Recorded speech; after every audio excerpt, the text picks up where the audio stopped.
very enthusiastic. Mr. President, ESPN commentator Stephen A. Smith, who was talking about running for president, said he would blame you if the Knicks lost the game. How do you respond to that? I think he's a nice guy, but you need a certain aptitude to run for president. You need a high IQ. I'm not sure that Stephen has that.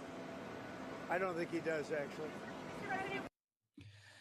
So that's where the president's at. Now, at the same time, right now as we speak, Republicans are growing increasingly concerned about the prospects of a midterm blowout in a way in November. And Senator Ted Cruz is out on television sounding the alarm over what he sees as a Texas shifting blue. I'm spending a lot of time supporting other candidates. Look, I think this midterm election is the most important midterm we've ever seen. That if the Democrats take the House, there will be nonstop impeachment and attacking President Trump every single day. And if they take the Senate, they'll do that. And they'll also shut down every confirmation for every cabinet member, every judge.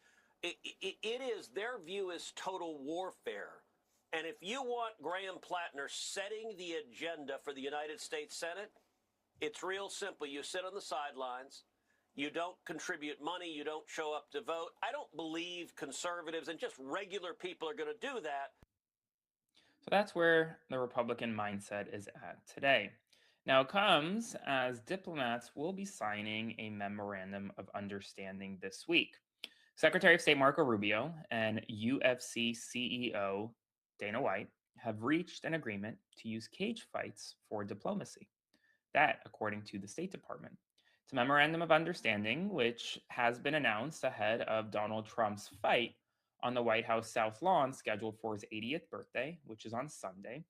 This is the latest image of the White House. This is what it looks like at night. It lights up red, white, and blue. On the right over there is the demolition grounds for Donald Trump's ballroom. In the center is the massive, massive construction of the UFC cage fight. Now, there is a lawsuit pending. A Marine, a veteran, has filed a lawsuit in Virginia in an effort to try to block this, saying that this structure is using public lands unconstitutionally and illegally, and also that it's disrupting essentially the National Mall, the Lincoln Memorial, and more. Now, there will be hearings on that lawsuit, I believe, potentially even today, and we're going to see ultimately what happens. It is, mind you, an uphill battle. I don't want to get your hopes up that it'll be shut down. It may very well be shut down, but it is a major, major uphill battle because you have to have standing, right? You have to have standing to sue.